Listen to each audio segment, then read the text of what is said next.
komatu ndiyene nangobwera kumapeto kwedu mati kuyang'ana kusuzumira ndati awafuna kulise chipani awafuna chipani chichite ngati makatana basi nkungobwera kuti timange chipani chikhale ni mphamvu komanso amene angachita implement ma manifesto a UTM palibenso wina atiri kusiyana ngati kweni chifani amene akuzidwa bwinobwino imene timachita draft imene kuti tipange bwanji nangati ngatani pamene pafika economy kodi tingayichite bwanji boost economy tingachite produce zotani zinakutsala nawo kumadya kodi public expenditure tingapange bwanji ingakhale bwanji discipline ya public expenditure komanso tingaone bwanji kuti tikugula zakunja zotani tikuchita export zotani imene ali ma components a GDP that is gross domestic bwanji kuti kumapa zinthu zimene zokuti ife titha kumapanga kunoko imene tingathe kuchita import kuchokera kunja angakhale ma raw materials koma zambiri kumapanga ife ni zinthu zambiri zimene timapanga pa district level kodi kunchinji mukafuna mtedza soya mukazipeza kumene kuchimanga mukapeza kumene kunzimba tikapeza chani kubalaka tikapeza chani thonje chikwawa sanje tikapeza thonje tikapezanso nyama zimene zikazipeza kumene kutitha kuchitanso pusi nyama kutisa magule nyama zochokera kunja tsopano chimwene amene angakonze mavuto ndi mwineche amene akumana ndi mavuto tsono Malawi kuno amene akumana ndi mavuto kuno ndi anyamata ndi azimayi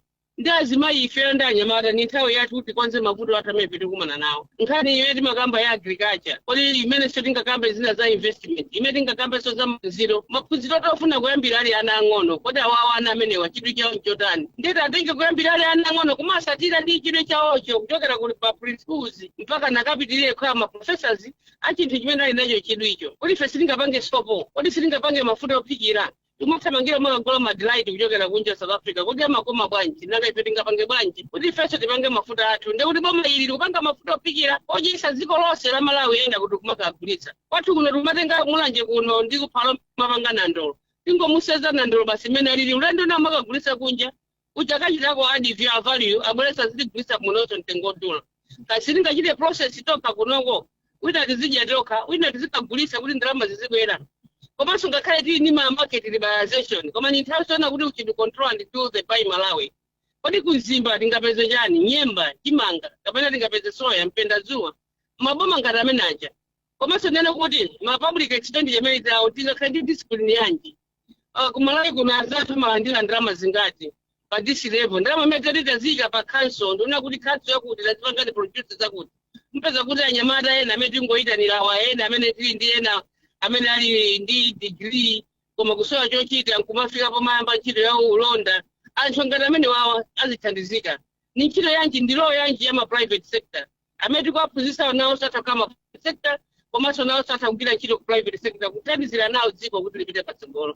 Ganizo lanuli sikuti lakondweretsa anthu onse pomwe ena ali ndi maganizo onena kuti inde muli oyenerera kukhala pa udindo umenewu komano ena akunena kuti udindo wa mlembi wamkulu wa chipani chimenechi cha UTM umakukhalani kwambiri ndipo musachokepo iyayi malingaliro ngati amenewo mukuwaona bwanji? 20 years ndi secretary general kuteteza chipani kwatetezera chipani chasogolera ma members a UTM kupeza sa kubwereranso komweko kumene kwachokera iwoko ndi afunanso chipani chikapitanso mwanja mwa anthu ena akachithawisa ndizikakokanso kukwagwira mkono tiyeni chipani no ngati ndateteza chipani ndi secretary general chimene chingakanike nchani kuteteza chipani ndili president tifuna tione kuti chipani chathu chiyenda bwanji komanso chikula bwanji tichita bwanji mobilize anthu komanso anthu ena okonda chipani osamangozuka nkuti ife tagwira ntchito kachipani kuti tinagwira ntchito ngati imene anthu ena chipani sakanachipeza ndi nthawi zomwe mafunikanso kuona kuti kodi ndiye tipange bwanji osangofika kuti ngati tonse ife ndoti ndasazindikira ku chipaniko basi ngoti basi bwera ntiye tipange zakuti ayi enanso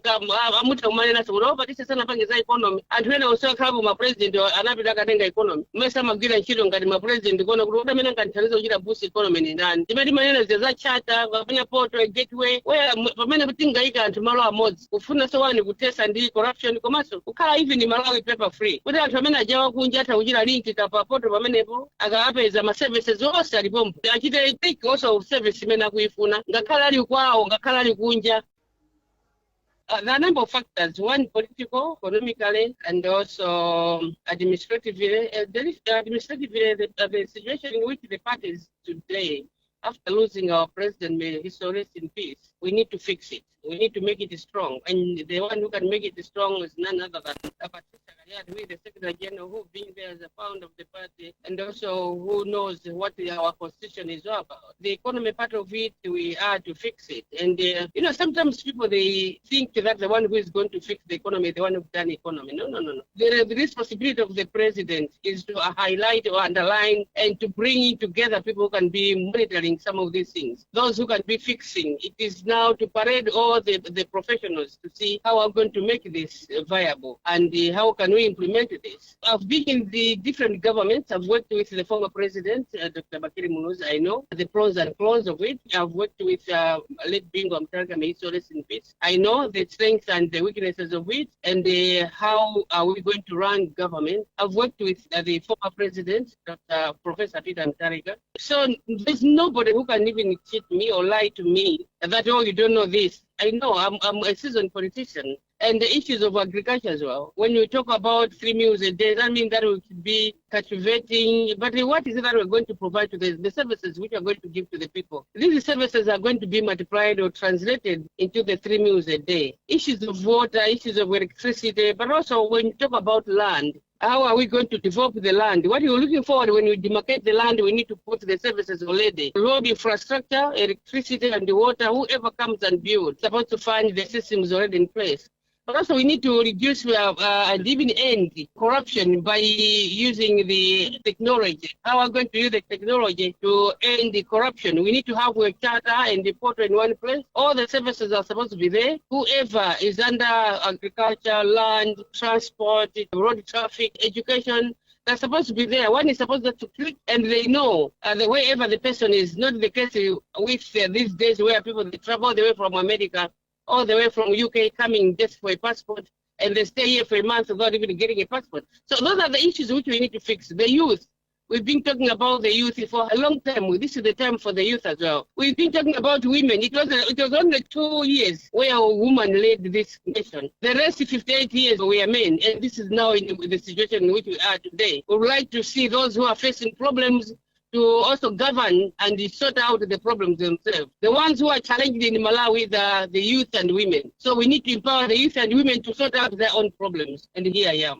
Others are of the view that it was better you remained as the SG of the party. What is your reaction to such thoughts? Thank you so much. Those who are saying it will remain as Secretary General, I think that the people who are now thinking that I'm here just to keep protecting the party. We did that. We got out of the alliance when the membership told us to go to the alliance. And these are the very same people who are going back also into the alliance, to having meetings whereby we've been saying we should not do that unless if the president of UTM, the current president of UTM, is conducting party meetings. But if he's conducting government meetings, you should not be going because we are out of alliance. But people are still going there and they're expecting me to keep pushing them to say, no, don't do this. No.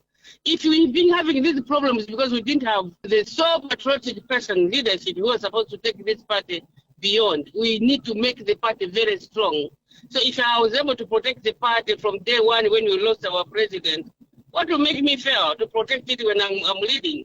So some of these people that are now my competitors who are buying them to say, would you please liaise with her, would you please negotiate with her so that she not stand as a president, she can do this. Then if they want me to be a Secretary General, why don't they ask them who wants to stand as a president, who are these men, to stand as a Secretary General as well? What is the problem? Why should they ask me? They can also do likewise and ask them to say, okay, would you please take out of your interest of being a president of UTM and stand for the position of a Secretary General? So it's not a one-sided thing. The people, they want me to protect the party. So we've been protecting them. They've got to be serious. The membership, they've got to be serious and stand in their shoes firmly to build this party.